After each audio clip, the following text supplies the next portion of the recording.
உலக தமிழ் சொந்தங்களுக்கு வணக்கம். நான் ராஜவேல் நாகராஜன்.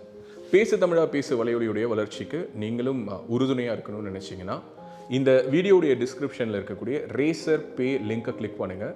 அந்த லிங்க்கில் போயிட்டு உங்களுக்கு விருப்பமான தொகையை பேசு தமிழா பேசுவனுடைய வளர்ச்சிக்கு உங்களுடைய பங்களிப்பாக நீங்கள் கொடுக்கலாம். நன்றி, வணக்கம்.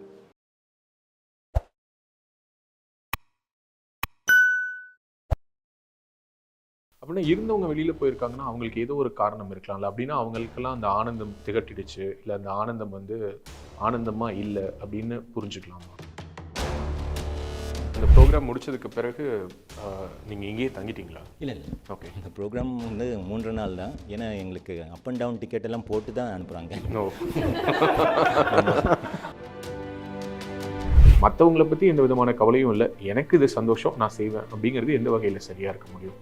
இது பிரம்மச்சரியம் அப்படின்றது நீங்கள் நினைக்கிற மாதிரி ஃபேமிலி லைஃப்பை எஸ்கேப் பண்ணி போய் பண்ணுறது இல்லை. அப்போ பிரம்மச்சரியம் ஏற்ற ஒருத்தங்க 5 வருடங்கள் 6 வருடம் கழித்து பிரம்மச்சரியத்திலேருந்து விலகி வெளியில் போகும்போது உங்களுடைய அப்பாவுக்கும் அதே கிரவுண்ட்ஸ் இருக்கும்ல. வெள்ளிங்கிரி மலையில் 7வது மலைக்கிட்ட ஒரு அருவி இருக்குது. அந்த அருவியில் ஒரு எக்ஸ்க்ளூசிவான ஒரு பவர் ஸ்டேஷன் ஒன்று ஈஷாவுக்காகவே உருவாக்கப்பட்டிருக்கு. ரொம்ப அறிவுஜீவியாக இருக்கிறதுனால மேலே அறிவு இருக்குன்னு அவராக அறிவு மிகுதியால் கேட்டுட்டு இருக்கிறாரு. சத்குரு 1 இன்ச்சு லேண்டு நான் எடுத்திருந்தா இந்த நாட்டை விட்டு போயிடுறேங்கிறாங்க. ஏதாவது ஒரு ஒரு ஒரு இவ்வளோ பெரிய மகான் எந்த விதமான ஆக்கிரமிப்போ அத்துமீறல்களோ செய்யவில்லை என நில அளவையின் அடிப்படையில், இல்லைன்னா இடம் இல்லாத ஒருத்தருக்கு கூப்பிட்டு சொல்லுவார், என் இடத்த எடுத்துட்டாங்க. பேக்ரவுண்டில் போய் செக் பண்ணிங்கன்னா அவருக்கு இங்கே இடமே இருக்காது. இந்த சர்ச்சை பெரிதான பிறகுதான் அந்த ப்ரெஸ் ரிலீஸ் வந்தது. அது வரைக்கும் ஈஷா அதை பற்றி பெருசாக வாயை திறக்கல அப்படிங்கிற ஒரு குற்றச்சாட்டு இருக்குது. யாரோ ஒரு எதிர்பார்ப்புக்கு அவங்க கேட்குற காலகட்டங்களுக்கு நாங்கள் பதில் சொல்லணும்னு அவசியம்.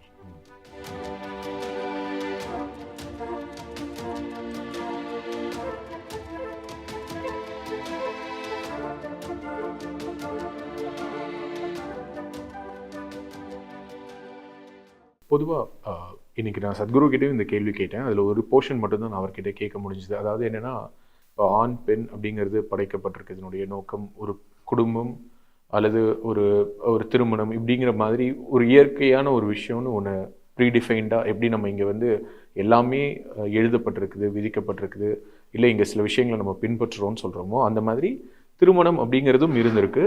நம்மளுடைய புராணத்தில் நம்மளுடைய பழக்க வழக்கங்களில் சந்நியாசம்ங்கிறதும் இருந்திருக்கு, பிரம்மச்சரியம்ங்கிறதும் இருந்திருக்கு.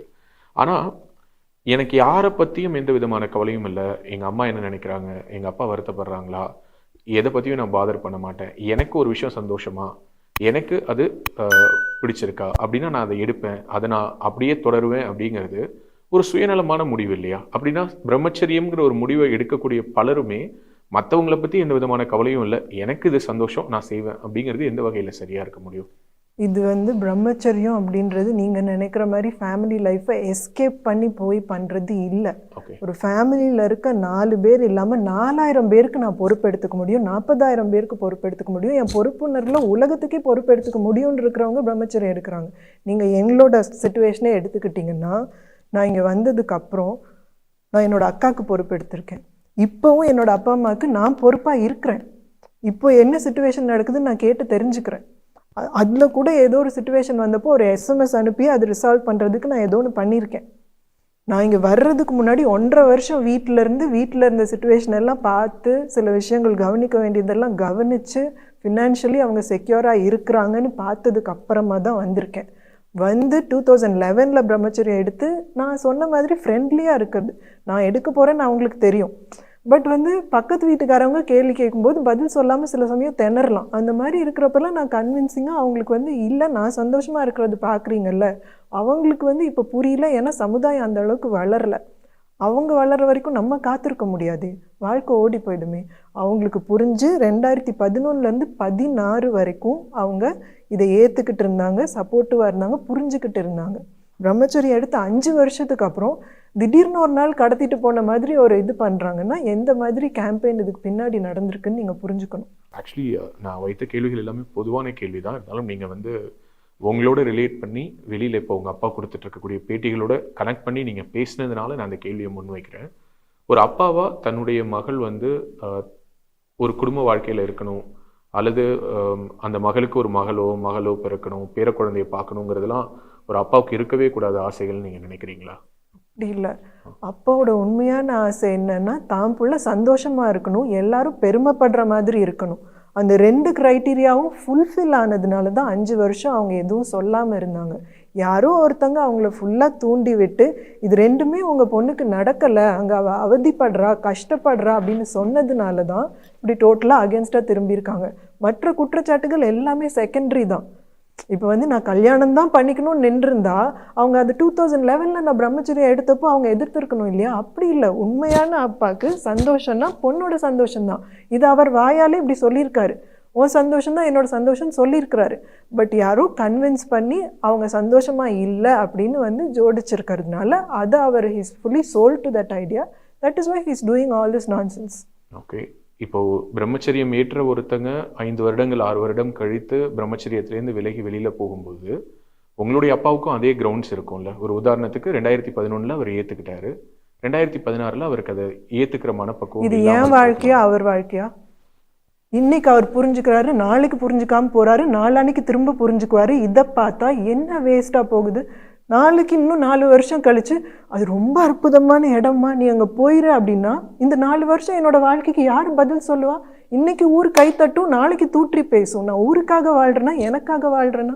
நீங்கள் என்ன படிச்சிருக்கீங்க? BA electrical engineering. ஓகே, நிறைய படித்தவர்கள் இங்கு வந்து இந்த மாதிரி அவங்களுக்கு பிடித்தமான ஒரு வாழ்க்கை முறையை தேர்ந்தெடுக்கிறாங்க, இதுதான் அவங்களுடைய பாதைன்னு தேர்ந்தெடுக்கிறாங்க. ஸோ இவ்வளவு தெளிவாக கிளாரிட்டியாக இதுதான் எனக்கு வேணும்னு அதை தர்க்கபூர்வமாக பேசக்கூடிய தன்மையோடு இருக்கிறவங்கள வெளியிலேருந்து பார்க்குறவங்க ஒரு ஒரு ஹிப்னட்டிஸ் பண்ணி உங்களை கொண்டுட்டு வந்துட்டாங்க. ஒரு ஒரு ஒரு ஒரு ஸ்திரமான ஒரு முடிவு எடுக்கக்கூடிய தன்மையற்றவர்களாக இருக்கிறாங்க. அதனால தான் அவங்களால ஈஸியாக எல்லாத்தையும் தூக்கி போட்டுட்டு போயிட முடியுதுன்னெலாம் சொல்லும்போது உங்களுக்கு என்ன தோணும்? இதை பற்றி நான் வந்து நேரடியாக வந்து திரு காமராஜ் அவர்கள்கிட்டே சொல்லியிருக்கேன். நீங்கள் இப்படியெல்லாம் பேசுகிறப்போ வந்து உங்கள் பொண்ணே நீங்கள் அவமானப்படுத்துறீங்கன்னு தெரியுதா உங்களுக்கு? எனக்கு சுய புத்தி இல்லைன்னு சொல்கிறீங்கன்னு தெரியுதா உங்களுக்கு அப்படின்னு கேட்டப்போ அவர் சொல்கிறதெல்லாம் இதுதான். அவர் டோட்டலாக வந்து அவங்களோட லாங்குவேஜை தான் பேசுகிறார். எந்த லாங்குவேஜ்னால், நான் வந்து இந்த மாதிரி ஆர்டிகிள்ஸ் எல்லாம் முன்னாடியெல்லாம் வந்து எந்த மாதிரி பத்திரிக்கையில் படிப்பேன்னா அந்த பத்திரிக்கையை வந்து யாரும் கையில் கூட எடுக்க மாட்டாங்க, படித்தாலே நான்சென்ஸ்னு தெரிஞ்சிடும். அந்த மாதிரி அப்சர்ட் திங்ஸ் தான் அந்த பத்திரிக்கையில் எழுதியிருப்பாங்க. ஸோ அதெல்லாம் பார்த்துட்டு ஏதோ நான்சென்ஸ் நான் தூக்கி வீசிடுவேன். அந்த மாதிரி ஆர்டிகிள்ஸ் எழுதுகிற ஒரு கேரக்டர், அந்த கேரக்டர் எந்த மாதிரி ஒரு ஆள்னா கடைக்கடையாக போய் நின்று காசு வாங்குவார். எதுக்கு? நீங்கள் காசு கொடுக்கலன்னா உங்களை பற்றி எழுதிடுவேன். நம்மக்கிட்ட யார் அப்படி காசு கேட்டாலும் நம்ம கொடுக்கவும் மாட்டோம். ஏன்னா நம்ம உண்மையான வேலை செய்கிறோம், நமக்கு மறைக்கிறதுக்கும் எதுவும் இல்லை.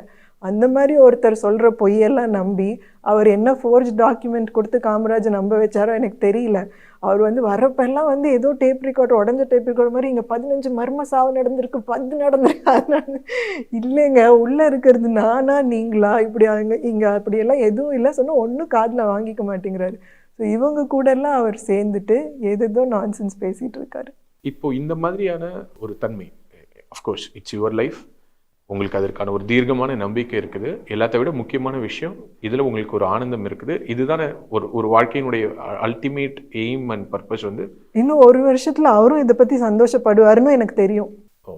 அதுக்கப்புறம் வந்து அக்காவை பற்றி சொல்லி ஆகணும். ஏன்னா அவங்கள பற்றியும் நிறையா குற்றச்சாட்டுகள் அவங்க சொல்கிறாங்க. இந்த மாதிரி நான் அவங்கள பேசி நானும் அவங்கள பிரம்மச்சரியா ஆக்கிட்டேன், அப்படி இல்லை. அவங்களுக்கு ஏதோ ஒரு துரதிருஷ்டவசமான சூழ்நிலையில் ஏதோ ஒரு ஃபெயில்ட் மேரேஜ். பட் வந்து அவங்க இங்கே வந்தப்போ ஐ தாட் இங்கே வந்து ஒரு மேரேஜ் பேனல் இருக்குது. ஸோ இங்கே வந்தப்போ என்னை வந்து பிரம்மச்சரியம் எடுக்கிறீங்களான்னு யாரும் அப்ரோச் பண்ணலை. மேரேஜ் பேனல்லேருந்து தான் என்னையும் அப்ரோச் பண்ணாங்க, அக்காவையும் அப்ரோச் பண்ணாங்க. ஸோ வந்து நான் வந்து இல்லை எனக்கு விருப்பம் இல்லைன்னு சொல்லி அதுக்கப்புறம் தான் நான் பிரம்மச்சரியத்துக்கு அப்ளை பண்ணேன். ஏன்னா இதுதான் எனக்கு ஆர்வம், this is my natural way of being. அக்கா வந்து ஏதோ மேரேஜ் பண்ணிக்குவாங்கன்னு தான் நானும் நம்பிட்டு இருந்தேன். நான் அப்ளை பண்ணப்பவே அவங்களும் அப்ளை பண்ணாங்கன்றது எனக்கு பல மாதம் கழிச்சு தான் தெரியும். ஸோ ஏன்னா அந்த டைமில் நான் கிளியராக அவங்கக்கிட்ட சொல்லிட்டேன் உங்களுக்கானது என்ன அப்படின்னு. She had lived a different life style till then. So அதனால இங்கே வந்ததுக்கப்புறம் இந்த மாதிரி ஒரு சுச்சுவேஷனில் வாழ முடியும்னு I just wanted to expose her. அந்த டைம்லலாம் இன்ஃபேக்ட் அவங்க கூட எனக்கு இன்ட்ராக்ஷனே இருக்காது. Now I leave you to yourself, நீ உனக்கான லைஃப்பை டிசைட் பண்ணிக்கோ.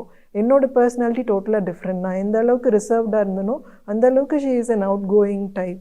ஸோ அவங்களுக்கு வந்து நான் இங்கே எனக்கு வந்து நான் பாட்டுக்கு இருக்கிறதுக்கு இந்த சுச்சுவேஷன் எவ்வளோ சப்போர்ட்டிவாக இருக்குதோ அந்த அளவுக்கு she is making use of the community here.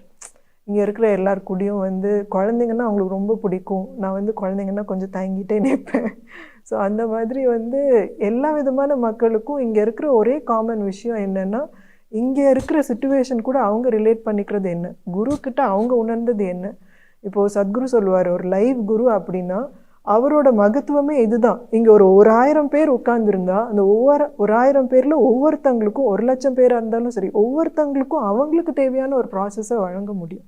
So இப்போ நீங்கள் பார்த்தீங்கன்னா இவ்வளோ ஷேரிங்கில் ஒரு ஷேரிங்லேயும் ஒன்றுக்கும் இன்னொன்றுக்கும் வந்து அவ்வளோ ஒரு யூனிக்னஸ் இருக்கும். அதே சமயத்தில் there is a common thread because this is true spirituality. உள்ளுக்குள்ளே இருக்கிற உயிர் அதே தான். அந்த உணர்வுலேருந்து வர்றதுனால in spite of being so much differences, it's all the same. Okay. So அதனால வந்து நேற்று கூட நான் வந்து கேட்டேன், இந்த மறுபடியும் இந்த பேச்செல்லாம் ஆரம்பிச்சிருக்கிறதுனால வந்து மத்திட்ட அக்காட்ட கேட்டேன், நீங்கள் வந்து எதனால பிரம்மச்சரியம் எடுத்தீங்கன்னு இப்போ தான் நான் கேட்டப்போ வந்து எனக்கு தெரியல, இதுதான் எனக்கு வேணும்னு தோணுச்சு. இப்போ வந்து ஒரு கேமரா முன்னாடி பேசணுன்னா இங்கே இருக்கிற 201 பிரம்மச்சரிகளும் நீங்கள் கேட்குறத புரிஞ்சுட்டு அது மக்கள் எப்படி புரிஞ்சுக்குவாங்கன்னு யோசித்து பதில் சொல்கிற மாதிரி இல்லை.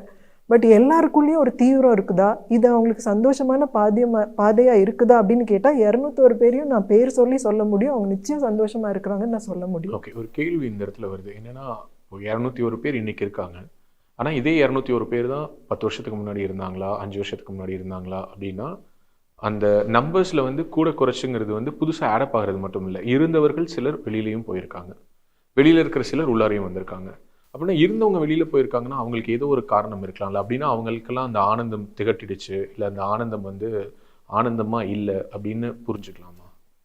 இது வந்து நம்ம வந்து ஒரு இண்டிவிஜுவலோட சாய்ஸ் பற்றி ஜட்ஜ்மெண்டலாக இருக்கணும்னு நீங்கள் பார்க்குறீங்க. அந்த மாதிரி நம்ம என்றைக்குமே போக மாட்டோம். என்னுடைய கேள்வி அதுதான். ஏன்னா இப்போ 200 பேருக்கும் ஒரு காமன் த்ரெட் இருக்கும் பொழுது ஒரு சில பேருக்கு மட்டும் பிடிக்காத ஒரு விஷயம் வருது அப்படின்னா அது எல்லோருக்கும் பொதுவான ஒன்றாக ஏன் இருக்க முடியாதுன்னு கேட்குறேன். பிடிக்காத விஷயம்னு இங்கே எதுவுமே கிடையாது. ஓகே. இப்போ வந்து இங்கே ஒருத்தவங்க வர்றாங்கன்னா நினச்ச உடனே வந்துட முடியாது, நினச்ச உடனே அப்படி போகிறதுக்கும் அவங்க இதை சூஸ் பண்ணல. ஓகேவா? ஸோ ஒருத்தவங்க வர்றாங்கன்னா ஃபஸ்ட்டு இப்போ வந்து இந்த பேசிக் ப்ரோக்ராம் பண்ணி அட்வான்ஸ் ப்ரோக்ராம், சைலன்ஸ் ப்ரோக்ராம் வரைக்கும் முடிக்கிறதுக்கே இதுக்கு வந்து ஒரு 2-3 வருஷம் எடுத்துரும் அவங்களுக்கு. மினிமம் 2-3 வருஷம். நான்லாம் வந்து எடுத்துக்கிட்டது 3 இயர்ஸ் எனக்கும் எடுத்துச்சு. ஸோ இந்த 3 இயர்ஸில் அவங்க வந்து இதோட பல ஃபேசட்ஸ் பார்த்துருப்பாங்க, அவங்க இதில் என்னென்ன இங்கே ஈஷாவில் எனக்கு என்னென்ன இருக்குதுன்னு பார்த்துருப்பாங்க, யோசித்து இப்போ வந்து ஒரு நாளில் வந்து முடிவு செய்கிற விஷயம் இல்லை. இப்போ திருமணம் செய்கிறதுனால யாரை திருமணம் செய்கிறது, அதனால வர இம்ப்ளிகேஷன்ஸ் இருக்குது. நீங்களே வந்து பல மாதம் யோசிச்சிருப்பீங்க, வருஷக்கணக்காக கூட நீங்கள் சில பேர் யோசிச்சிருப்பீங்க.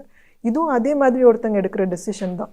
ஸோ அந்த மாதிரி இருக்கும்போது ஒருத்தங்க வந்து பல வருஷம் யோசித்து கமிட் பண்ணி அந்த கமிட்மெண்ட்டை இங்கே இருக்கிற எல்லாரும் பார்த்து அந்த மாதிரி எடுத்திருக்கும்போது அவங்க திடீர்னு ஏதோ ஒரு காரணத்தினால போகணும்னு விரும்புகிறாங்கன்னா அங்கே இங்கே ஏதோ ஒன்று தப்பாயிடுச்சுன்றதுனால கண்டிப்பாக இல்லை. ஓகே. ஸோ வந்து அவங்க எடுத்துருக்கிற கமிட்மெண்ட்டில் திடீர்னு அவங்களுக்கு வேறு ஏதோ ஒன்று முக்கியமாக போகலாம், இல்லை அவங்களுக்கு வந்து ஃபேமிலி சுச்சுவேஷன் வந்து அவங்களுக்கு அட்டென்ட் பண்ணணுன்னு அவங்க முடிவு எடுக்கலாம். இது அவங்க எடுக்கிற முடிவு. கண்டிப்பாக நிச்சயம் இங்கே ஏதோ ஒன்று தப்புன்னு கிடையாது.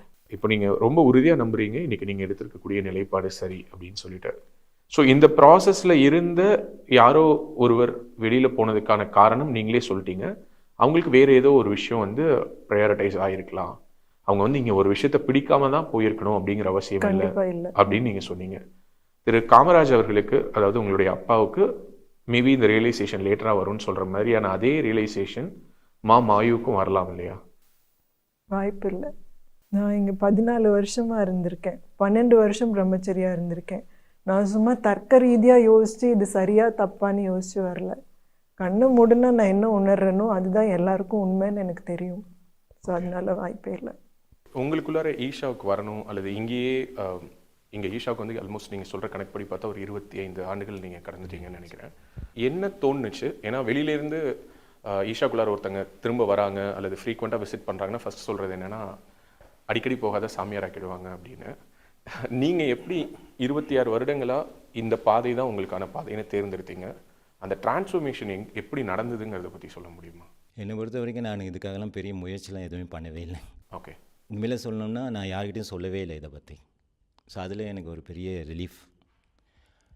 ரொம்ப நாள் பொறுத்து ஆரம்பத்தில் சில சர்ச்சைகள்லாம் நடக்கும்போது என்னுடைய நண்பர்கள்லாம் கூப்பிட்டு என்கிட்ட பேசுகிறாங்க. அப்போல்லாம் வந்து செல்ஃபோன் கிடையாது, லேண்ட்லைனில் இரவு அந்த டைமில் பேசுவாங்க. பேசிவிட்டு நீ இருக்கிற அந்த இடமா அப்படின்னு கேட்பாங்க.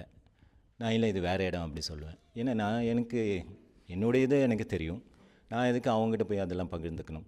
சில பேர் அப்படி இல்லை நீ உங்களை மூளை செலவு கூட அவங்க பண்ணியிருக்கலாம், கொஞ்சம் நல்லா பார்த்து சொல்லு, நீ அந்த இடத்துல தான் இருக்கியா, நாங்களாம் ஒரு நாள் நாளைக்கு கிளம்பி வரோம், உன்னை நான் வந்து கூட்டிகிட்டு போகிறேன் அப்படிலாம் சொல்லுவாங்க. இல்லை ஒன்றும் பிரச்சனை இல்லை, நான் இருக்கிறது இது வேறு தான் ஆசிரமம் அப்படின்னு சொல்லிவிடுவாங்க. ஸோ பொதுவாக நான் இந்த சிறு வயதுலேருந்தே எனக்கு இந்த மாதிரி ஒரு தாக்கம் இருந்தது ஆன்மீகத்தில். பேரெல்லாம் தெரியாது நமக்கு. ஆன்மீகம் அப்படின்னா எங்கள் ஃபேமிலி வந்து கொஞ்சம் ரொம்ப ரிலீஜியஸ் ஃபேமிலி. எப்போ வந்தாலும் கோவிலுக்கு போகிறது அந்த மாதிரி ஒரு சூழ்நிலையில் தான் நான் வளர்ந்தேன். பட் ஆனால் காலேஜ் போன பிறகு வந்து எதெல்லாம் நான் பண்ணிகிட்டு இருந்தேனோ அதை எல்லாத்தையும் அப்படியே விட்டுட்டேன். ஏன்னா எனக்கும் அதுக்கும் ஒரு தொடர்பு இல்லாமல் போயிடுச்சு. காலேஜ் முடித்த பிறகு அந்த இடைப்பட்ட காலம் இருக்கு இல்லையா, வேலைக்கு போகிறதுக்கும் காலேஜ் முடித்த ஒரு அதில் தான் நிறைய பேருக்கு ட்ரான்ஸ்ஃபர்மேஷனே நடக்கும். ஸோ எனக்கு வந்து அந்த நேரத்தில் என்ன பண்ணுறதுன்னு தெரியல. அப்போ இருக்கும்போது ஏதோ ஒரு விதத்தில் அப்போ எனக்கு புத்தகத்தில் படித்த அனுபவம் இருக்குது. இப்போ சுவாமி விவேகானந்தா அந்த மாதிரி பெரிய ஆன்மீக குருமார்களுடைய அவங்க யோகிகளை பற்றின ஒரு சின்ன தகவல்னால் எனக்கு தெரியும். அதில் நான் ஒரு சின்ன புத்தகத்தை படித்தேன். அந்த புத்தகம் படித்ததனுடைய வெளிப்பாடு தான் சரி ஆன்மீகத்தில் முழுமையாக போகலாம் அப்படின்னு. மற்றபடி வேறு எந்த ஒரு காரணமும் இல்லை. அப்போது எனக்கு அங்கே எங்கேன்னு சென்னையில் அந்த இன்ஸ்டியூட் பக்கத்துலேயே எங்கள் வீடு இருக்குது. ஆனால் எனக்கு தெரியவே இல்லை. ரொம்ப வருஷம் பொறுத்து தான் நான் இங்கெல்லாம் யோகா சொல்லி தராங்கன்னு. ஏன்னா அந்த புத்தகத்தில் யோகான்னு ஒரு வார்த்தை இருந்தது. நான் யோகான்னு நினச்சா வேறு ஏதோ உடலை வளைச்சி ஏதோ பண்ணணும் போல் இருக்கு. அங்கே போய் பார்த்தா அவங்க சொல்லிக் கொடுக்குறது அதுதான் இருந்தது. ஆனால் அந்த புத்தகத்தில் வேறு மாதிரி இருந்தது. அது பண்ண முடித்த பிறகு நம்ம வேறு யோகா பண்ணணும் போல் இருக்குது அப்படின்றதுக்காக நான் கொஞ்சம் அங்கங்கே போயிட்டு வந்துட்டு இருந்தேன். வெளி மாநிலங்களுக்கு கூட போயிருக்கேன் நான் இது கற்றுக்கிடணும்னு. 96 வந்து நான் ஒரு இடத்துல வந்து யோகா ஆசனாஸை வந்து மற்றவங்களுக்கு இன்ஸ்ட்ரக்ட் பண்ணிகிட்டு இருக்கிறேன். அதுக்கு பக்கத்தில் வந்து சத்குருவுடைய வகுப்பு நடக்குது. இது வந்து சென்னையில் நடக்கிறது. அப்போது எங்கள் இன்ஸ்டியூட்டுடைய மேனேஜர் சொல்கிறார், நமக்கு போட்டியாக யாரோ ஒருத்தர் யோகா கிளாஸ் ஆரம்பிக்கிறார் பக்கத்தில், சார் நீங்கள் போய் பாருங்கள் அப்படி சொல்கிறார். நான் அது யார் தான் ஆரம்பிக்கிறாங்கன்னு சொல்லி போய் பார்க்கறதுக்கு நான் போகிறேன். பெரிய பேனரில் ஈஷா ஃபவுண்டேஷன் கோயம்புத்தூர் மட்டும் இருக்குது. 3 பறவைகள் சிம்பிள் இருக்கும், ஒரு ட்ரையாங்கிள் இருக்கும். இதுதான். அது மட்டும் பார்த்துட்டு இது என்ன யோகானே தெரியலையே நமக்குன்னு சொல்லி உள்ளே போய் பார்க்குறேன். அப்போ எல்லோரும் இருக்கிறாங்க. என்கிட்ட ஆசனாஸ் பண்ணவங்களாம் கூட அதில் சில பேர் அங்கே இருக்கிறாங்க.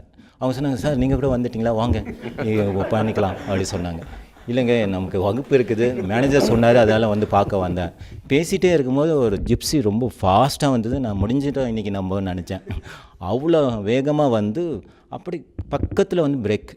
எல்லோரும் அப்படி பார்க்குறாங்க. அப்போ பார்த்துட்டே இருக்கிறேன். நான் வந்து சத்குரு உள்ளேருந்து கீழே இறங்கி போகிறாங்க, வகுப்புக்கு போகணும். அவரை நான் பார்க்கும்போது எனக்கு சரி நிறைய பேர் இருக்க மாதிரி இவங்களும் பொதுவாக நம்ம குருமார்கள்லாம் நான் என்னுடைய அனுபவத்தில் குருமார்கள் பார்த்தா அவங்க மெதுவாக நடப்பாங்க. அது மட்டும் இல்லை இந்த மாதிரி காரெல்லாம் ஓட்டிகிட்டுலாம் வந்து அவங்களே இறக்கி அப்படி போகிறதுலாம் இல்லை. ஒரு 4 பேர் கூடவே வருவாங்க. அப்படி யாருமே வரல. இவர் மட்டும் காரில் வந்து சக்குன்னு என்னென்னா அதுக்கப்புறம் அந்த 4 பேர் நேராக வந்து காலெல்லாம் விழுந்தாங்க. சரி இங்கேயும் அது மாதிரி ஒரு கோஷ்டி இருக்குது போல இருக்குதுன்னு சொல்லிட்டு எனக்கு பெருசாக ஒன்றும் அது தாக்கத்தை ஏற்படுத்தலை. அப்புறம் நான் இவங்க தான் சொன்னது, சார் நீங்கள் வெளியே இருந்தெல்லாம் கூட கொஞ்சம் அப்படி பாருங்கள். அப்படி பார்த்தா உள்ளார நிறைய பேர் இருந்தாங்க. அப்புறம் சத்குரு பேச ஆரம்பித்தாங்க. அந்த பேசும்போது எனக்கு அந்த வாய்ஸ், அதுக்கப்புறம் அவருடைய ஃப்ளூவன்சி இன் இங்கிலீஷ், அது ரெண்டும் கேட்டவுடனே சரி ஏதோ விஷயம் தெரிஞ்சவர் போல் இருக்குது, நமக்கு தெரியல எதுவுமே, இவர் பேசுறதெல்லாம் டிஃப்ரெண்ட்டாக இருக்குன்னு கொஞ்ச நேரம் கேட்டேன். அதுக்கப்புறம் அது 95 நடந்தது. அப்புறம் 96 இந்த சென்னையிலே வந்து நான் ஒரு வகுப்பு பண்ணுறதுக்கான ஒரு வாய்ப்பு ஏதோ அதுவே அமைஞ்சது. அதுக்கப்புறம் தான் 96 ஜூனில் நான் வகுப்பு பண்ணேன். 96 ஆகஸ்ட்டில் வந்து இங்கே பிஎஸ்பிக்கு வந்தேன். அதுக்கப்புறம் பிஎஸ்பின்றது ஒரு அடுத்த கட்ட பயிற்சின்னு சொல்லலாம். ஓகே. அதில் பயிற்சின்றது நம்ம ஏற்கனவே செய்த பயிற்சியினுடைய பலனை நம்ம அனுபவ ரீதியாக வந்து நம்ம உணரலாம். பிஎஸ்பின்றது நமக்கு என்னெல்லாம் தெரிஞ்சுக்கிட்டோமோ அதை வந்து நம்ம வாழ்க்கையில் எப்படி அதை பயன்படுத்தலான்றதுக்கான ஒரு செயல்முறை விளக்கம் மாதிரி இருக்கும் இந்த பிஎஸ்பி. அந்த பாவஸ்பந்தனா ப்ரோக்ராம்னு அதுக்கு பேர். பாவம்னா நம்மளுடைய உணர்வுகளினுடைய சங்கமம்னு சொல்லலாம். அது மூலமாக உங்களுக்கு வாழ்க்கையில் என்ன செய்கிறதுன்றது வந்து அந்த ஒரு 3 நாள் வகுப்பு அதில் நீங்கள் கலந்துக்கிறது மூலமாக அது உங்களுக்கு அதை பற்றின ஒரு தன்மை புரியும். ஸோ அந்த ப்ரோக்ராம் முடிச்சதுக்கு பிறகு நீங்கள் இங்கேயே தங்கிட்டீங்களா? இல்லை இல்லை, ஓகே. இந்த ப்ரோக்ராம் வந்து 3 நாள் தான். ஏன்னா எங்களுக்கு அப் அண்ட் டவுன் டிக்கெட் எல்லாம் போட்டு தான் அனுப்புகிறாங்க. நோ. அப்படி தங்க முடியாது, ஏன்னா யாருக்கும் எதுவும் பற்றி தெரியாது. சரி. முதல்ல நான் வரேன்னா ஆசிரமத்துலேருந்து, சரி ஆசிரம்னா நமக்கு ராமாயண மகாபாரதத்தில் பார்த்த ஆசிரமம் தான் நமக்கு என் மைண்டில் அதுதான் இருந்தது. இங்கே வந்து பார்த்தோன்னே எல்லாரும் பார்க்குறவங்கெல்லாம் அண்ணா அண்ணா அண்ணா அப்படின்னு சொல்கிறாங்க. எவ்வளோ பேர் இருந்திருப்பாங்க அப்போ நான் வரும்போது நாங்கள்லாம் வெளியிருந்து வந்தவங்க, இங்கேன்னு பார்த்தா ஒரு 10 பேர் இருந்திருக்கலாம் மொத்தமாக அவ்வளோதான் இருந்திருப்பாங்க. ஏன்னா 96ல் ஒரு கைவல்ய குட்டின்னு சொல்லி ஒரு ஓலைக்கொட்டாய் அது மட்டும் இருந்தது. தங்கறதுக்கான இடம் எல்லாமே அதுலேயே, அங்கேயே தங்கணும், அங்கேயே வகுப்பு நடக்கும். வேறு எந்த ஒரு ப்ளே கிரவுண்டு மாதிரி இருக்கும், அங்கே வந்து விளையாட்டுலாம் நடக்கும், அங்கே சாப்பாடும் அங்கேயே தான் நடக்கும். ஸோ நீங்கள் அங்கே சாப்பிடணும், அந்த வகுப்புகள் மட்டும் அங்கே நடக்கும். சத்குரு தான் எடுப்பாங்க அந்த வகுப்பு. ஸோ சத்குருவுடைய அந்த 3 நாள் வகுப்பில் ஏதாவது ஒரு மொமெண்ட்டில் நீங்கள் இங்கேயே இருங்க, நீங்கள் இங்கே இருந்து எனக்கு உறுதுணையாக இருங்க, அந்த மாதிரிலாம் என்ன ஏதாவது சொல்லியிருக்காரா? சத்குரு இந்நாள் வரைக்கும் என்கிட்ட அது மாதிரி சொல்லவே இல்லை. என் கூட உறுதுணையாக இருங்கன்னு சொல்ல, நாம் தான் அங்கே இருக்கணும்னு நான் நினச்சேன். சத்குரு வந்து இது நாள் வரைக்கும் எந்த தருணத்துலலாம் அவர் வந்து நீங்கள் என் கூடயே இருங்க, உறுதுணையாக இருங்க அப்படின்னு சொன்னதில்லை. ஏன்னா பொதுவாக இன்னைக்கு அந்த குற்றச்சாட்டு அவர் மேலே வைக்கப்படுது, அன்னையிலேருந்தே அந்த குற்றச்சாட்டு இருந்திருக்காங்கிறதுக்காக தான் கேட்குறேன். அதாவது என்னென்னா யாராக இருந்தாலும் வசியப்படுத்திடுவார், அவர் வந்து அவங்கள வந்து தன்னோக்கி ஈர்த்து வச்சுப்பார் அப்படின்னு சொல்லிட்டு. ஸோ அந்த மாதிரி தான் அப்போவும் உங்களோட சேர்ந்து நிறைய பேர் அந்த பிஎஸ்பி ப்ரோக்ராமுக்கு வந்திருப்பாங்க. 127 பேர். 127 பேர். எத்தனை பேர் திரும்ப இங்கே வரணும்னு நினச்சிங்க, அல்லது உங்களுக்கு எப்போ அந்த மாதிரியான ஒரு தாட் ப்ராசஸ் வந்து? இல்லை, அப்போ கூட நாங்கள் திரும்ப வரலன்னு நான் இங்கே நினைக்கவே இல்லை. நான் உடனே போயிட்டு அதுக்கப்புறம் நான் வந்து என்னுடைய வாழ்க்கையில், ஏன்னா எனக்கு ஏற்கனவே யோகா அதெல்லாம் தெரியாததால் இதனுடைய ஆழமான அந்த தன்மையை நம்ம உணரணுன்றது எனக்குள்ளே ஒரு எப்பவுமே ஒரு ஏக்கம் இருந்தது. அதுக்காக நான் எதனா செய்யணும் அப்படின்னு நினைக்கும் போது இந்த காட்டுப்பூன்னு சொல்லி ஒரு மேகசின் ஒன்று வரும். அந்த வகுப்பு பண்ணவங்களுக்கெல்லாம் அது 4 இலவசமாகவே வீட்டுக்கு வரும். ஸோ அதில் நான் ஒரு தடவை படித்தேன். அது படிக்கும் போது அதில் வந்து ஒரு சின்ன கட்ட செய்தி மாதிரி இருந்தது. அந்த செய்தி என்னென்னா, இங்கே இருக்கிற ஒரு நபர், அவர் வந்து சத்குருவுடைய ஆசீர்வாதத்துடன் அவர் வந்து பரிவிராஜக்கம்னு ஒரு இது போயிருக்கிறாரு அப்படின்னு வந்து. எனக்கு பரிவிராஜக்கன்னா எனக்கு தெரியும், அது என்னென்னா அதை பற்றி நான் படிச்சிருக்கேன். பரிவிராஜக்கன்னா வாண்டரிங் மாங்க்ஸ் இங்கிலீஷில் சொல்லணுன்னா சுற்றி வரக்கூடிய ஒரு ஆன்மீக துறவின்னு சொல்ல முடியாது, ஆன்மீக தாக்கம். அது தெரிஞ்சுக்கிறதுக்காக அவர் சுற்று போகிறார் இந்த தேசத்துலேயே, அங்கே எங்கே ஒன்று போகலாம். அதுக்கு சில வரைமுறைகள்லாம் இருக்குது. ஒவ்வொரு ஆர்கனைசேஷன்லையும் ஒவ்வொரு மாதிரியாக இருக்குது. இங்கே எனக்கு நான் அதெல்லாம் படிக்கும் போது சத்குரு வந்து அவருக்கு வந்து ஆசீர்வாதத்தோடு அவருடைய உடையும் கொடுத்து அவரை அந்த இதுக்கு அனுப்புகிறாரு அப்படின்னு நான் படித்தோடனே எனக்கு ரொம்ப, ஸோ நமக்கு வந்து ஒரு பாசிபிலிட்டி இருக்குது. ஏன்னா நான் அது போகணும்னு இருந்தேன். சரி, நம்ம எப்படியாவது போய் கேட்கணும் அப்படின்னோடனே அந்த ஆர்கனைசேஷரை போய் நான் போய் கேட்குறேன். இது மாதிரி பரிவிராஜக்கான்னு ஒன்று இருக்குது, அது அண்ணா அது எப்படி போகணும், நான் என்ன அப்ளை பண்ணணுமா அப்படி கேட்குறேன். அவர் வாழ்க்கையில் இதை ஃபஸ்ட் டைம் நான் இந்த மாதிரி வார்த்தையை நான் கேள்விப்படுறேன். நீங்கள் கேட்கக்கூடிய நம்பர் வந்து நான் இல்லை, நீங்கள் போய் சத்குருக்கிட்டே கேளுங்க அப்படின்னு சொன்னாங்க. அப்புறம் தான் இதுக்கு எதனா வாய்ப்பு கிடைக்குமா அப்படின்னு சொல்லிட்டு நான் அப்போது அந்தளவுக்கு யாருக்குமே இதை பற்றின கருத்து இது விளக்கமோ எதுவும் கொடுக்கறதுக்கும் இல்லை. நான் எப்படியாவது இவர்கிட்ட கேட்கணும்னு சொல்லி தான் வந்தேன். அப்போ வந்து ஆசிரியர்களுக்கான ஒரு பயிற்சி நடக்க போகுது. அதுக்கு வந்து முதல்ல ஒரு நேர்முக இது ஒன்று நடக்கும், நீங்கள் அதுக்கு ஒரு நாள் கலந்துக்கலாம் அப்படின்னு அந்த ஆர்கனைசர் சொன்னும் போது நான் அக்டோபர் மாதம் திரும்ப வரோம். அப்போ வந்தவர் சரி சத்குருகிட்ட கேட்கலாம் இதை பற்றி அப்படின்னு சொல்லி நான் போய் அதை கேட்கவே இல்லை. அதை தவிர மற்ற ஏன்னா எனக்கு அதை பற்றின அவர் சொன்ன கருத்து மூலமாக நான் வந்து தப்பான ஒரு கருத்தில் அந்த பரிவிராஜகத்தை பற்றி எனக்கு தப்பான ஒரு தகவலில் தான் நான் இருந்திருக்கிறேன்னு அப்புறம் எனக்கு தெரிஞ்சது. அதுக்கப்புறம் அதை பற்றின ஒரு இது எனக்கு தோணும். ஸோ இங்கே தங்கணும் அப்படிங்கிற மாதிரி, அல்லது இங்கே தான் உங்களுடைய வாழ்க்கை அப்படின்னு ஒரு தீர்மானம் எடுத்ததுக்கு பிறகு பொதுவாக எல்லோருமே சொல்கிறது தான் என்னென்னா, இன்றைக்கி வந்து பிரம்மச்சரியம் அல்லது சன்னியாசிகள் அப்படிங்கிறவங்க உருவாகும் பொழுது ரொம்ப சுயநலமான ஒரு முடிவு அது. தன்னுடைய குடும்பத்தை பற்றி யோசிக்கிறது இல்லை, தங்களுடைய பெற்றோரை பற்றி யோசிக்கிறது இல்லை, சில பேர் திருமணமானவர்கள்னா மனைவி குழந்தைகள் பற்றி யோசிக்கிறது இல்லைன்னு சொல்கிறாங்க. அந்த காலத்தில் புத்தரே அப்படி தான் கிளம்பி போனார் ஞானத்தை தேடி அப்படிங்கிற வரலாறு இருந்தாலுமே ஏற்கிறதுக்கு இன்றைக்கி இருக்கக்கூடிய சமூகம் ஒரு சின்ன ஒரு தயக்கத்தோடு தான் அணுகுது. மற்றவங்க வீட்டில் நடந்தால் அதை வரவேற்கிறாங்க, தன் வீட்டில் நடக்கும்பொழுது அதை ஏற்றுக்கிற ஒரு மனப்பக்குவம் இன்னும் பலருக்கும் வரல. உங்களுடைய குடும்பம் அதை எப்படி எதிர்கொண்டாங்க? அதான் சொன்னேன், நான் யார்கிட்டையுமே சொல்லவே இல்லை. ஏன்னா ஆனா நீங்க என்னோட வந்த இது பிறகு தேடி இருப்பாங்கல்ல. இந்நாள் வரைக்கும் எனக்கு தெரிஞ்சது வந்து அவங்க வந்து நான் இந்த இடத்துல இருக்கிறேன், ஸோ அது வரைக்கும் இந்த இடத்துல நான் இருக்கிறேனே அப்படின்றது தான் நான் வந்து அந்த மாதிரி தான் அவங்கள பழக்கப்படுத்தினேன்.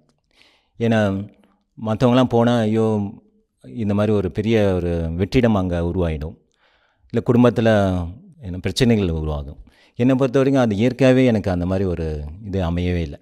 நான் பிறந்தது ஒரு இடமா இருந்ததுன்னா வளர்ந்தது வந்து எல்லாம் எங்கள் பாட்டி கூட இருந்தேன், தாத்தா பாட்டி கூடவே இருந்ததால் எனக்கு ரொம்ப நாளும் எனக்கு வந்து இவங்க தான் என்னுடைய பெற்றோர்கள் கூட அப்படி நினச்சிட்டு இருந்தேன். அப்புறமா தான் நான் அப்புறம் தான் தெரிஞ்சது என்னுடைய பெற்றோர்கள் எதிர் வீட்டில் இருக்காங்க, இவங்க இங்கே இருக்காங்க. சின்ன வயசுலேருந்தே எனக்கு அது மாதிரி ஒரு வாய்ப்பு. அது இல்லாமல் என்னுடைய பெற்றோர்கள்லாம் என் மேலே டிபெண்ட் ஆகவே இல்லை எந்த விதத்துலையும். பொதுவாக இப்போது என் பெற்றோர்கள்லாம் அவங்க மேலே கொஞ்சம் பாசம் இருக்கும், அட்டாச்மெண்ட் இருக்கும் அப்படிலாம் சொல்லுவாங்களே, எனக்கு அது மாதிரி இல்லவே. சரி இவங்க தாத்தா பாட்டி தானே, அப்படியே ஆயிடுச்சு. தாத்தா பாட்டிக்கு அவங்களுக்கு பசங்க இருக்கிறாங்க, அவங்களுக்கு எங்கள் அம்மா ஒரு பொண்ணும் இருக்கிறாங்க. ஸோ அதால் எல்லா விதத்துலையும் பார்த்தா நான் எப்போனாலும் போய்க்கலாம், யார் மேலேயும் என்ன நான் சார்ந்திருக்கல, அவங்களும் என் மேலே சார்ந்திருக்கல. இது அமையிறதுன்னா அது எல்லாருக்கும் அமையாது, அது பொதுவாக எனக்கு அமைஞ்சது. ஸோ குழந்தையா அப்படின்னு நீங்கள் சொன்னீங்க. ஏன்னா இந்த கோயம்புத்தூர், திருப்பூர், கரூர் இந்த இது வந்து நான் இன்னர் இன்ஜினியரிங் கிளாஸ் எடுக்க வரும்போது சுவாமிநாதன் சார் அப்போ சொன்னாங்க. திருப்பூரில் கிளாஸ் நடந்த அந்த கதைகள், அந்த அனுபவங்களெல்லாம் அவர் வந்து எக்ஸ்பிளைன் பண்ணார். ஈஷாவுடைய வளர்ச்சியை நீங்கள் பார்த்துருப்பீங்க. ஈஷா கூடவே சேர்ந்து நீங்களும் வளர்ந்துருக்கீங்க. வளர்ந்து ஈஷாக்குள்ளார வந்த நிறைய பேர் வந்து துறவரம் பூண்டு சன்னியாசிகளாக இங்கே வந்து சுவாமியாகவும் மாவாகவும் தீட்சை வாங்கிட்டு இங்கேயே வாழும்போது இங்கேயே இருந்த உங்களுக்கு ஏன் அந்த வாய்ப்பு கிடைக்கலையா, அல்லது நீங்கள் மறுத்துட்டீங்களா, அல்லது சத்குரு அதை அந்த வாய்ப்பை உங்களுக்கு கொடுக்காம தவிர்த்தாங்களா? அதை பற்றி சொல்ல முடியுமா? நான் சின்ன வயசுலேருந்தே யோகா பண்ணிகிட்டு இருந்தேன், ஸ்கூல் காலேஜஸில் பண்ணிகிட்டு இருந்தேன். ஓகே. ஸ்கூல் காலேஜஸில் மற்ற ஸ்டூடெண்ட்ஸ் மாதிரி எல்லா விதமான விளையாட்டுகளில் அக்ரெசிவாக எல்லாமே பண்ணிகிட்டு இருந்தேன். ஸோ காலேஜ் முடித்ததுக்கப்புறம் ஹிமாலயாஸ் யாத்திரை திருப்பி சத்குரு கூட போகிறதுக்கான ஒரு வாய்ப்பு கிடைச்சது. ஸோ அப்போ இருந்து என்னோடய பயிற்சிகளை தீவிரப்படுத்தினேன். எனக்கும் ஒரு ஆர்வம் இருந்தது, பிரம்மச்சரியம் எடுக்கணும் அப்படிங்கிற ஒரு ஆர்வம் இருந்தது. நான் வள்ளலாரோட வழிகாட்டுதலில் ஒரு சில உணவு முறைகளை கூட மாற்றி அதற்கான செயலில் இருந்தேன். வீட்டில் எல்லாத்துக்குமே தெரியும், எங்கள் வீட்டில் எனக்கு சப்போர்ட்டிவாக தான் இருந்தாங்க. ஸோ சத்குரு வந்து நான் இந்த விருப்பத்தை வெளிப்படுத்தினப்போ நீ கல்யாணம் பண்ணிக்கணும்ப்பான்னு சொன்னார். இல்லைங்க அப்படின்னு சொன்னேன். ஸ்ட்ராங்காக என்னை கல்யாணம் பண்ணிக்கணும்னு சொன்னாங்க. அப்புறம் ஊரில் குரு சொல்லிட்டேன், எனக்கு வேறு எந்த விதமான சிந்தனையும் இல்லை. ஏன்னா நமக்கு தெரிந்ததற்கு மேலே கட்டாயம் நமக்கு குருவுக்கு தெரியும். ஸோ எனக்கு குரு எப்போ சொல்கிறாங்களோ எனக்கு அப்போ திருமணம் அப்படிங்கிற ஒரு நிலைப்பாட்டில் வந்து நான் இருந்தேன். எங்கள் ஊர் பக்கத்தில் பண்டிதாரம்புதூர் அப்படிங்கிற ஒரு இடத்துல ஆடு வளர்ப்புக்கான ட்ரைனிங்கில் வந்து ஈடுபட்டிருக்கும்போது இங்கேருந்து ஒரு கால் வந்தது, உனக்கு கல்யாணம், உன் மனைவியின் பேர் பரமேஸ்வரி. இவ்வளோ தான் எனக்கு ஒரு தகவலாக வந்தது. திருமணமாச்சு, இன்றைக்கி வரலும் சந்தோஷமாக இருக்குது. ஓகே. ஸோ உங்களை பொறுத்த வரைக்கும் சத்குருவே உங்ககிட்ட நீங்கள் வந்து பிரம்மச்சரியம் எடுக்க வேணான்னு சொன்னதாக சொல்கிறீங்க. நிறைய பேர் அந்த மாதிரி அவரை அப்ரோச் பண்ணும்பொழுது அவர் வந்து வேணாம் அப்படின்னு தடுக்கக்கூடிய அல்லது அந்த வாய்ப்பை கொடுக்காத நிகழ்வுகளும் நடக்குமா? ஏன்னா வெளியிலேருந்து பார்க்கும்போது பொதுவாக ஒரு புகாராக நான் அந்த வீடியோடைய தொடக்கத்திலே சொன்ன மாதிரி நிறைய பேரை வந்து இங்கே சன்னியாசிகள் ஆக்குறாங்க, நிறைய பேர் வந்து அவங்க குடும்பத்தை விட்டு டிடாச் ஆகிட்டு வராங்க அப்படிங்கிறது தான் தொடர்ச்சியாக சொல்லிட்டு இருக்காங்க. ஸோ அப்படி இருக்கும்பொழுது ஒரு சிலரை அவர் இல்லை குடும்ப வாழ்க்கை தான் சொல்கிறாருன்னா அதை தனக்குள்ளார உணர்ந்து ஏதோ ஒரு தொலைநோக்கு பார்வையோடு தான் அவர் சொல்கிறாருன்னு புரிஞ்சுக்கிறதா, யாருக்கு இந்த வாய்ப்பை கொடுப்பாரு, யாருக்கு இந்த வாய்ப்பை கொடுக்க மாட்டாருங்கிறதுக்கு ஏதாவது ஒரு டிஃப்ரென்ஷியேட்டிங் ஃபேக்டர், ஒரு ஏதாவது ஒரு குறிப்பிட்ட வரையறைகள் இருக்கான்னு கேட்குறேன். சிலருக்கு வேணான்னு சொல்ல மாட்டாங்க, பலருக்கு வேணான்னு சொல்லுவாங்க. ஓகே. ஏன்னா இங்கே வாலண்டியர்ஸ் நீங்கள் சொன்ன மாதிரி crore கணக்கில் வாலண்டியர்ஸ் இருக்கிறாங்க. பட் மாசா சுவாமிஸாக இருக்கக்கூடியவங்க வந்து பார்த்தீங்கன்னா ஃபியூ ஹண்ட்ரட்ஸ் 200 சுவாமிஸ் மாஸ் தான் இருக்கிறாங்க. ஸோ இந்த பாதைக்கு வரணும் அப்படின்னா அதற்கான பலவிதமான வாய்ப்புகள் இருக்குது. ஸோ அதை வந்து ஒரு 5 ஆண்டுகள் 6 ஆண்டுகள் இதை நோக்கி அவங்க வந்து பயணம் செய்கிறாங்க. இதற்கு பல செக்ஸ் அண்ட் கண்ட்ரோல்ஸ் வந்து இருக்குது. இதை எல்லாம் தாண்டி வர்றப்ப தான் இந்த வாய்ப்பு வந்து கொடுக்கப்படுது. ஜென்ரலாக இதை வந்து டிஸ்கரேஜ் தான் பண்ணுறாங்க. ஏன்னா நீங்கள் அந்த பாதைக்கு போகணும் அப்படின்னா உங்களுக்கு அந்த அளவுக்கு அந்த நோக்கம் தீவிரமாக இருந்து உங்களுக்கு அந்த மாதிரி தேவைகளும் இல்லை அப்படிங்கிற ஒரு சூழ்நிலையில் தான் இது வந்து உங்களுக்கு வந்து கொடுக்கப்படுது. இது எல்லாத்துக்குமான பாதை அப்படின்னு இல்லை. அதே மாதிரி நீங்கள் ஒரு திருமண வாழ்க்கையில் இருந்தாலும் சரி, இல்லை ஒரு பிரம்மச்சரிய வாழ்க்கையில் இருந்தாலும் சரி, ஆன்மீகத்தை பொறுத்தவரையிலும் நீங்கள் எந்த பாதை வேணாலும் எடுத்துக்கலாம். சத்குருவை பொறுத்தவரையிலும் இது மேல் அது கீழ் அப்படி இல்லை. ஒரு சிலருக்கு இது தேவையாக இருக்குது, ஸோ இந்த பாதையில் போகிறாங்க. ஒரு சிலருக்கு குடும்ப சூழ்நிலையில் இருக்கக்கூடிய தேவை இருக்குது, ஸோ அந்த மாதிரி பாதையில் போகிறாங்க. யாருக்கு என்ன தேவை இருக்குதோ அதற்கான சூழ்நிலையை வந்து சத்குரு வந்து உருவாக்கி கொடுத்துருக்குறாங்க. இப்போ நான் குழந்தையா இருக்கிறப்போ யோகா பண்ணேன். அன்னைக்கு ஒரு மாதிரி இருந்தது, சில்ட்ரன்ஸ் யோகா. அன்னைக்கு சொல்லி கொடுத்த விஷயங்கள் வந்து வேறு மாதிரி இருந்தது.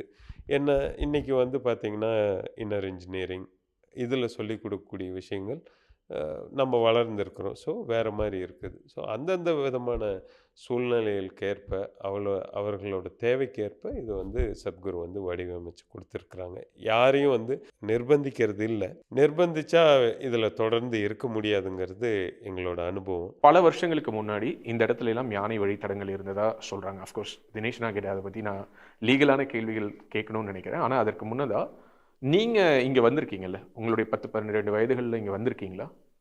கட்டாயம் வந்திருக்கு. அப்போது இந்த பக்கத்தில் யானையெல்லாம் நடந்து போகிறதெல்லாம் நீங்கள் பார்த்துருக்கீங்களா? அந்த மாதிரி உண்மையாகவே இது யானை வழித்தடமாக இருந்ததா? எனக்கு தெரிஞ்சு அப்போது அந்த மாதிரி இருந்தது இல்லைங்கண்ணா. ஓகே. ஏன்னா நான் இங்கே வந்து பல நாட்கள் இங்கே தங்கியிருக்கிறேன். அப்போ வந்து நான் யோகா வகுப்புக்காக வரமாட்டேன். அப்பா அம்மா வருவாங்க, கூட வருவேன். இன்றைக்கி வந்து நம்ம ஆதிவாசல்னு சொல்லக்கூடிய இடத்துல வந்து பார்த்திங்கன்னா ஒரு சின்ன ஓலை கொட்டாய், அதிகமாக ஒரு 10-20 அந்த சைஸில் இருக்கும். பக்கத்தில் வந்து ஒரு மாட்டு கொட்டாய் இருக்கும். ஸோ நிறைய விஷயங்கள் வந்து மக்களுக்கு எப்படி ஒரு நியூஸை மார்க்கெட் பண்ணுறது, இது வந்து ஒரு தகவலை கொண்டு போய் சேர்க்கிறத தாண்டி இது ஒரு மார்க்கெட்டிங்காக, இது ஒரு வே ஆஃப் இன்கம்மாக பார்க்குறாங்க. அதனால் இந்த மாதிரி பல விஷயங்கள் நடக்குதுன்னு தான் நான். ஈஷா வந்து கல்வி நிலையம் அப்படின்னு சொல்கிறாங்க. ஆனால் அது வந்து ஒரு மத நிறுவனம். ஆனால் கல்வி நிலையம்ங்கிற ஒரு எக்ஸம்ஷனை எடுக்கிறதுக்காக, குறிப்பாக இந்த சட்டத்துக்குள்ளார இருக்கக்கூடிய ஒரு சின்ன ஒரு லீவரேஜை தங்களுக்கு சாதகமாக்கிக்கிறதுக்காக தங்களை கல்வி நிலையம்னு சொல்கிறாங்க அப்படிங்கிற ஒரு குற்றச்சாட்டை நீங்கள் எப்படி பார்க்குறீங்க? கணியன் பூங்குன்றனார் சொல்லியிருக்கிறாங்க, யாதும் ஊரே யாவரும் கேளு. அதுக்கு உண்டான ஒரு இடமா வந்து நீங்கள் வந்து ஈஷாவை பார்க்கலாம். நாங்கள் ஈஷாக்குள்ளே வந்து எந்த ஜாதி, எந்த மதம், என்ன கேஸ்ட், என்ன கிரீடு எதுவுமே நாங்கள் எந்த காலகட்டத்திலும் யாரையும் கேட்டதே கிடையாது. இங்கே உள்ள தியானலிங்கம் நீங்கள் போகும்போது உள்ளே பார்த்தீங்கன்னா உங்களுக்கு நாங்கள் ஒரு மதம் சார்ந்தப்பட்டு இருக்கிறோம் போகிறோம் நீங்கள் நினச்சிருந்தீங்கன்னா 9 மதத்துக்கு பிரதான மதம் 9 மதத்துக்கு உண்டான சிம்பிள் நீங்கள் முதல்ல பார்த்துட்டு தான் நீங்கள் தியானலிங்கத்துக்குள்ளே போவீங்க. ஒன்று, தியானலிங்கத்துக்குள்ளே வந்து எந்த விதமான ரிச்சுவல்ஸோ எதுவும் கிடையாது. உங்களுக்கு யார் வேணால் போகலாம், உட்காரலாம், தியானம் பண்ணலாம், வரலாம். யார் எல்லாத்துக்குமே இந்த மாதிரி தான் நாங்கள் வச்சுருக்கணுமே ஒழிய ஈஷாவை பொறுத்த மட்டும் ஒரு குறிப்பிட்ட மதத்தினருக்கோ ஒரு குறிப்பிட்ட ஜாதியினருக்கோ அந்த மாதிரி சலுகைகளோ இல்லை ஒன்று சார்ந்து அந்த மாதிரி பண்ணதே கிடையாது. எங்களுக்கு அந்த நோக்கமும் கிடையாது. எங்கள் ஃபவுண்டேஷன் ஆரம்பத்திலேருந்து நம்ம ஆரம்பித்தது வந்து யோகாக்காக தான் ஆரம்பித்தோம். யோகாவை பேஸ் பண்ணி தான் இன்னும் இன்ஸ்டியூஷன் ரன் ஆகிட்டு இருக்குது. இதுதான் எங்களோட கோர் எங்களுக்கு. ஸோ எங்களுக்கு வந்து ஜாதியை பற்றியோ மதத்தை பற்றியோ எந்த விதமான இதுவும் கிடையாது. அது இல்லை, உலகத்தில் நீங்கள் எத்தனை மதம் இருக்குதுன்னு நினைக்கிறீங்களோ நீங்கள், நாங்கள் அந்த மாதிரி சர்வே பார்த்ததில்லை. அது அத்தனை மதத்தினரும் இங்கே இருக்கிறாங்க. அது மட்டும் இல்லை, குறைந்தபட்சம் அட் எனி ஒரு குறிப்பிட்ட தருணம் ஒரு வாரத்தில் பார்த்தீங்கன்னா கிட்டத்தட்ட 85 to 95 நாட்டுக்காரங்க இங்கே இருக்கிறாங்க. வெவ்வேறு மதம், மொழி, இனம் வேறுபாடு எல்லாமே இருந்தாலும் எல்லாம் ஒரே இடத்துல இருந்து ஒரே ஒன்றா இருந்து தான் நாங்கள் பண்ணிகிட்டு இருக்கிறோமே ஒழிய எங்களுக்குள்ளே அந்த பாகுபாடோ அந்த மாதிரி இல்லவே கிடையாது எங்களுக்கு. ஓகே. பல நாடுகளை சேர்ந்தவர்கள் இங்கே தங்கியிருக்காங்க அப்படின்னு நீங்கள் சொன்னதுனால சமீபத்தில் சோஷியல் மீடியாவில் ஒரு பேட்டியில் ஒரு பிரபல ஒரு அரசியல் விமர்சகர் வந்து என்ன சொல்லியிருந்தாருன்னா, வெளிநாடுகளில் வந்து பண புகார்கள், பண மோசடியில் ஈடுபட்டவங்க, பல்வேறு முறைகேடுகளில் ஈடுபட்டவர்கள், வெளிநாடுகளை சேர்ந்தவர்கள்லாம் இங்கே வந்து அவங்க பாஸ்போர்ட் எக்ஸ்டென்ஷன் முடிஞ்ச பிறகும் தங்கியிருக்காங்க அப்படின்ற ஒரு குற்றச்சாட்டை வச்சாரு.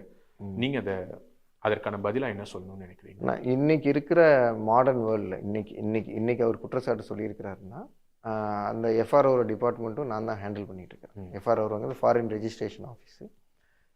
எங்களை மாதிரி எஃப்ஆர்ஓ கைட்லைன்ஸை கம்பைல் பண்ணுறவங்க யாருமே இருக்க மாட்டாங்க எங்களுக்கு. அதை வந்து நான் ரொம்ப ஆணித்தனமாக பெருமையாக கூட சொல்லுவேன் நான் அரசாங்கத்துக்கிட்ட.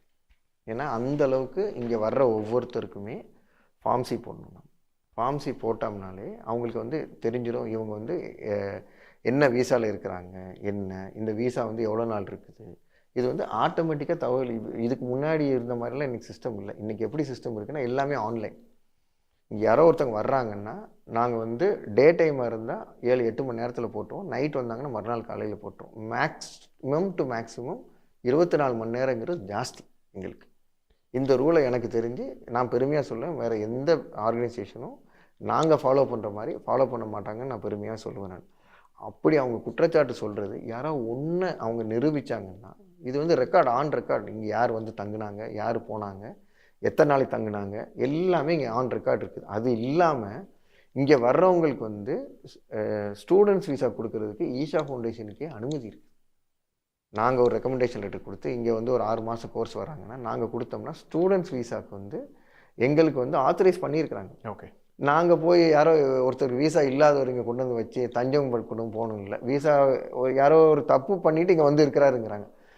தவறுதல் பண்ணியிருந்தாங்கன்னா இமீடியட்டாக வந்து அவங்க எம்பசி வந்து இங்கே இருக்கிற எம்பசி சொல்லியிருக்கிறோம். இந்த எம்பசி வந்து இன்றைக்கி இருக்கிற நிலைமையில் ஈஸியாக பாஸ்போர்ட்டை ட்ராக் பண்ணிடலாம், எங்கே தங்கியிருக்காங்கன்னு தெரியலாம். அதுவும் இங்கே இருந்தால் தெளிவாக இன்னும் சொல்லிடலாம். அந்த சொன்ன பெரியவர் வந்து யார் என்ன நிரூபித்தாங்கன்னா அவருக்கு வந்து நாங்கள் தகுந்த விளக்கங்கள் கொடுக்க முடியும். அவங்களுக்கு யாரோ கதை கேட்டு இந்த கதைக்கெல்லாம் அவங்க 4 கிரீடம் வச்சு அதுக்கு சொல்கிற பதிலுக்கு எல்லாமே இங்கே ஆதாரமற்ற குற்றச்சாட்டுகளுக்கு வந்து பண்ண முடியாது. இன்றைக்கி இருக்க காலகட்டத்தில் எல்லாமே வந்து ஆன் ரெக்கார்டு இருக்குது. நான் இன்றைக்கி ஏதோ ஒன்று நான் அப்படி இல்லைன்னு சொல்லிவிட்டு நாளைக்கு அவர் ஒன்று கொண்டு வந்து பார்த்தாருன்னா ஐ கேன் ப்ரூவ் இட். இவரை சொல்லியிருக்கிறாருன்னா இங்கே பண்ணியிருக்கிறாரா, வந்திருக்காரா, என்றைக்கு வந்தார், என்றைக்கு போனார். வெளியில் போய் யாரோ ஏதோ பண்ணுறாங்க போகிறாங்கங்கிறதுக்கு நம்ம அக்யூசேஷனுக்கு வந்து நம்ம இங்கே வந்து பதில் சொல்லிகிட்டு இருக்க முடியாது. ஏதோ குற்றச்சாட்டு இருந்தால் அரசாங்கம் என்ன நடவடிக்கை இருக்குதோ அதுக்கு வந்து தாராளமாக எடுத்து பண்ணிக்கலாம். அதே பேட்டியில் அதே நபர் இன்னொரு குற்றச்சாட்டு வைக்கிறார். என்ன சொல்கிறாருன்னா, இந்த வெள்ளிங்கிரி மலையில் 7வது மலைக்கிட்ட ஒரு அருவி இருக்குது.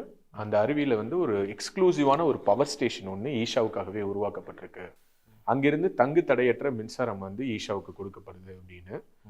வெள்ளிங்கிரி மலையில நான் விசாரிச்ச அளவுக்கு ஒரு அருவி இல்லை அப்படின்னு சில பேர் சொல்றாங்க. சரி, அருவி இல்லைனாலும் பவர் ஸ்டேஷன் இருக்குதா? அங்கிருந்து தான் உங்களுக்கு பவர் வருது. சொன்னவர் வந்துன்னா அறிவு ஜீவியா இருப்பார். ஓகே. அதனால தான் அவர் ரொம்ப அறிவு ஜீவியா இருக்கிறதுனால மேலே அறிவு இருக்குன்னு அவராக அறிவு மிகுதியால் கேட்டுட்டு இருக்கிறாரு. சேட்டலைட் ஃபுட்டேஜ் பார்க்கலாம், ஆர்டிஐ போடலாம். அந்த அளவுக்கு ரொம்ப தெளிவான ஆளாக இருந்தால் ஆர்டிஐ போடலாம்.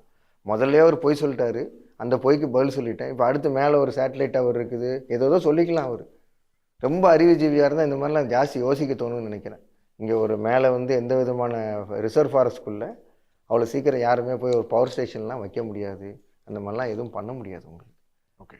ஆமாம், அவர் எல்லார மாதிரியும் தான் உங்களுக்கும் ரெகுலர் பவர் சப்ளை என்னவோ அதுதான் இங்கேயும் பவர் கட்லாம். இங்கேயும் பவர் கட்டு தான். அவர் என்ன சொல்கிறாருங்கிறத அதுக்கு வந்து புரிதல் இல்லாமல் பேசுகிறாருங்கிறத என்ன சொல்கிறாருங்கிற நான் அவருக்கு கிளாரிஃபை பண்ணுறேன். நான் ஓகே. அவருக்கு இந்த அளவுக்கு புத்தி கூர்மை இல்லாதவங்க தேவையில்லாமல் இந்த மாதிரி சர்ச்சையை பேசி மற்றவங்களையும் சேர்த்து குழப்பக்கூடாது. ஒன்று தெரியலையா, ஆர்டிஐயில் போட்டு கேளுங்க, இல்லை எங்கள்கிட்ட வாங்க, நாங்கள் தெளிவாக சொல்கிறோம். வெள்ளையங்கிரி 7வது மலையில் அருவி இருக்குது, மின்சாரம் இருக்குலாம் சொல்லாதீங்க தயவுசெய்து. ஏன்னா ரொம்ப வருத்தமாக இருக்குது. அவர் எதை சொல்கிறாருன்னா, யாரோ ஒருத்தர் ஒரு காலகட்டத்தில் ஒரு குற்றச்சாட்டு வைக்கிறாங்க. என்ன குற்றச்சாட்டு வைக்கிறாங்கன்னா, எங்களுக்கு வந்து பவர் சப்ளை வந்து 24 hours இருக்குதுன்னு சொல்லிட்டு. இந்தியா முழுக்க எனி ஆர்கனைசேஷன் பப்ளிக்கு ஒரு சில டெவலப்மெண்ட் ஒரு ரூல் லா இருக்குது உங்களுக்கு. நீங்கள் யார் வேணால் அப்ளை பண்ணலாம். அந்த லாவில் நீங்கள் அப்ளை பண்ணிங்கன்னா அரசாங்க அனுமதியோட அந்த நிறுவனத்துக்கோ நிர்வாகத்துக்கோ, it could be a industry, it could be a private institution, it could be school, colleges or anything. அவங்களுக்கு வந்து எந்தெந்த மாதிரி பண்ணுறீங்கன்னு சொன்னால் ஒரு கேட்டகரி இருக்குது. அவங்களுக்கு நீங்கள் அந்த கேட்டகரியில் அப்ளை பண்ணிங்கன்னா 24 hours அன்இன்டரப்டட் பவர் சப்ளை கொடுக்கணும்னு பை லா இருக்குது. ஓகே. இது எங்களுக்காக போட்ட லா கிடையாது. இது வந்து கிட்டத்தட்ட 15-20 வருஷமாக லா இருக்குது. அந்த லா படி நாங்கள் வந்து அந்த பவர் சப்ளை வாங்கி வச்சுருக்கோம். பவர் சப்ளைக்கு பணம் கட்டுறோம். பணம் கட்டாமல் ஓசிக்கெல்லாம் வாங்கல, ப்ராப்பராக பணம் கட்டிகிட்டு இருக்கிறோம். அதை வந்து அவர் குறிப்பிட்டு பேசுகிறார். இந்த மாதிரி வந்து அந்த பவர் எடுத்துட்டாங்க, வெள்ளையங்கிரிலேருந்து எடுத்துட்டாங்க, போயிட்டாங்கன்னு. அந்த மாதிரிலாம் இந்த காலத்தில் பண்ண முடியாது. எந்த கற்பனை உலகத்தில் அவர் இருக்கிறாரு, கனவுல பார்த்துட்டு பேசுகிறாரான்னு தெரியல அவர். அதில் இன்னொன்று நான் சொல்லிடுறேன் நான். எந்த அளவுக்கு வந்து ஈஷா ஆசிரமுக்குள்ள வெளி சூழ்நிலையும் ஈஷாலையும் ஒன்றா இருக்குன்னு சத்குரு வந்து எந்த அளவுக்கு நுணுக்கமாக இருக்காங்கன்னு சொல்கிறேன். சம்மர் டைம்ஸில் ஒரு சில காலங்களுக்கு முன்னாடி வெளியில் வந்து பவர் கட் இருக்கும். 2 மணி நேரம் 3 மணி நேரம் இருக்கும். ஆசிரமில் இருக்கிறவங்களுக்கும் வெளியில் இருக்கிறவங்க என்ன சிரமப்படுறாங்கங்கிற மாதிரி ஆசிரமுக்குள்ளே though we have 24 hours power supply. Sadhguru வந்து அவங்களும் என்ன எக்ஸ்பீரியன்ஸ் பண்ணணும்னு சொல்லிட்டு வெளியில் 4 மணி நேரம் 3 மணி நேரம் பவர் கட் இருந்தால் இங்கேயும் பவர் கட் இருந்தது. ஓகே. நைட் நேரம் பவர் கட் இருக்கும், வெளியில் நைட் நேரம்னா இங்கேயும் 2 மணி நேரம் நைட் நேரம் பீக் சம்மரில் பவர் கட் எப்போ ஒரு பீக் சம்மரில் வரும். இங்கேயும் அதை பண்ணிகிட்டு இருந்தாங்க. ஏன்னா அவங்க வெளியில் இருக்கிறாங்க, இங்கே இருக்கிறவங்க வந்து என்ன சூழ்நிலையில் வெளியவங்களில் இருக்கிறாங்கங்கிறதுல ரொம்ப கான்சியஸாக இதை பண்ணிகிட்டு இருக்கிறோம் நாங்கள். இதை தவறுதலாக ஒருத்தவங்க புரிஞ்சுக்கிட்டு எங்களுக்காக தனியாக ஒரு லைன் வருது போதுங்கிறது கிடையாது. இது வந்து இந்த ஏரியாவில் இருக்கிற பல நிறுவனங்களுக்கும் இது நடந்துகிட்டு இருக்கு. அந்த எலிஃபண்ட் இது நீங்கள் சொல்லும்போது எங்களை மட்டுமே சொல்லிகிட்டு இருக்கிறாங்க. இதே இந்த இந்த இந்த ரீஜனில் நான் சொல்கிறேன், கோயம்புத்தூர் டிஸ்ட்ரிக்டில் கிட்டத்தட்ட 20க்கும் மேற்பட்ட நிறுவனங்கள் இருக்குது. எங்களோட பெரிஃபரி எங்களை மட்டும் சொல்கிறாங்கல்ல. இப்படியே நீங்கள் கூகுளில் அப்படியே தடவிட்டு வந்தீங்கன்னா கேள்வியாகவே வச்சிடுறேன். அதாவது என்னன்னா, எப்போதெல்லாம் மீஷா பற்றி பேசுகிறாங்களோ அப்போல்லாம் நீங்களாவே ஒரு டீமை வந்து ஏன் எங்களை பற்றி மட்டும் பேசுகிறாங்க, அதாவது ஈஷாவை பற்றி மட்டும் பேசுகிறீங்களே, ஏன் இவங்களை பற்றி பேசலை, ஏன் அவங்கள பற்றி பேசலைன்னு இங்கே இருக்கக்கூடிய மற்ற கல்வி நிறுவனங்களுக்கெல்லாம் ஒரு பிரச்சனையை ஈஷாவே உருவாக்கி விடுது அப்படிங்கிற ஒரு குற்றச்சாட்டை வைக்கிறாங்க. ஒவ்வொருத்தரும் ஒவ்வொரு எமோஷனில் இருக்கிறாங்க. ஓகே. நிர்வாகத்தில் இருக்கிறவங்க ஒரு மாதிரி, அடுத்த லெவலில் இருக்கிறவங்க ஒரு மாதிரி, கீழே வெளி லெவல்லேருந்து பார்க்கும்போது அவங்கள ஒரு காமன் மேனுக்கு என்ன தோணும் சொல்லுங்கள்? ஒரே இடத்துல இல்லை. இப்போ நீங்களே கூட சொன்னீங்களே இந்த பெரிஃபெரியில் நான் வந்து 21 பேரை சொல்கிறேன். நான் எதுக்கு சொல்கிறேன், நான் வந்து ஒருத்தரை குறிப்பிட்டு மீன் பண்ணல. இதே பெரிஃபெரியில் இருக்கிற 21 நிறுவனங்கள் இருக்குது. அந்த 21 நிறுவனத்துக்கும் இதே ரூல் பொருந்தும். இதே இடத்துல தான் இருக்கிறாங்க, இதே பவுண்டரியில் தான் இருக்காங்க, இதே பெரிஃபெரியில் தான் இருக்கிறாங்க. யாரையுமே அவங்க கேட்குறது இல்லை. ஏன் கேட்குறது இல்லைன்னா, எங்களோட வளர்ச்சியோ நாங்கள் வந்து மக்களை சென்றடைந்து ரீச் பண்ணுற விதம், அவங்க வாழ்க்கையில் ஏற்படுற தாக்கம், இது எல்லாமே அவங்களால பொறுத்துக்க முடியல. அதனால தான் அவங்க வந்து இந்த மாதிரி விஷயங்களில் இறங்கி நிறைய பண்ணிகிட்ருக்குறாங்க. இவங்க பின்னாடி போய் இவங்க பின்னாடி போய் விளக்கம் சொல்லி செஞ்சு அவங்கள ஃபாலோ பண்ணுங்க போங்க கேஸ் போட்டான்னு போகிறதுக்கு நம்ம பார்க்குற நல்ல வேலைகள் பார்க்குறதுக்கே நமக்கு நேரம் பத்தல. இவங்க பின்னாடி போகிறது. அதனால தான் ஒவ்வொருத்தர் பின்னாடி நாங்கள் போய் சொல்லுறது இல்லை. நாங்கள் இத்தனை ஆண்டு காலத்தில் எனக்கு தெரிஞ்சு இப்போ தான் ப்ராப்பரான விளக்கங்களே நாங்கள் கொடுத்துட்ருக்குறோம். நாங்கள் தோ ஃபேக்ட்ஸு டேட்டாஸ் எல்லாமே எங்களுக்கு ஃபேவரபுளாக இருந்தும் சத்குரு பல இடத்துல பேசியிருக்கிறாங்க. சத்குரு வந்து 1 இன்ச்சு லேண்டு நான் எடுத்திருந்தா இந்த நாட்டை விட்டு போயிடுறேங்கிறாங்க. ஏதாவது ஒரு ஒரு இவ்வளோ பெரிய மகான் தன் வாழ்ந்து உயிராக நேசித்த இடத்த 1 இன்ச்சு எடுத்திருந்தா வெளியில் போகிறேன்னு சொல்கிற அளவுக்கு இருந்தால் ஒரு மனுஷனாக இருக்கிறவங்க யோசிக்கணும் தானே. அந்த ஆக்கிரமிப்பு பற்றி பேசிகிட்டு இருக்கும்போது இந்த அரசாங்கம் வந்தப்போ வந்து ஊடகங்கள் எல்லாருமே வந்து ஒரு கொஸ்டின் ரைஸ் பண்ணுறாங்க, இன்னும் ஆக்கிரமிப்பு இருக்குங்கிறாங்கன்னு. அப்போ வந்து அரசாங்கத்துலேருந்து வந்து ஒரு ஜாயின்ட் கமிட்டி போடுறாங்க. ஃபஸ்ட்டு டைமு ஸ்டேட் கவர்மெண்ட்லேருந்து ஒரு ஜாயின்ட் கமிட்டி போடுறாங்க.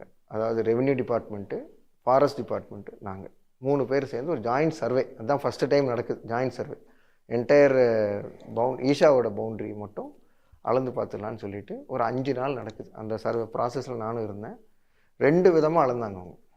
ஒன்று வந்து செயின் லிங்க், அது வந்து ட்ரெடிஷ்னல் மெத்தட், உங்களுக்கு ட்ரெடிஷ்னல் மெத்தட். இன்னொன்று வந்து digital device, very advanced device. கிட்டத்தட்ட 15 சேட்டலைட் வச்சு 15 சேட்டலைட் லிங்கோட மினிமம் 15 சேட்டலைட் லிங்கோட வந்து அளக்கிற பவுண்ட்ரி லைன்.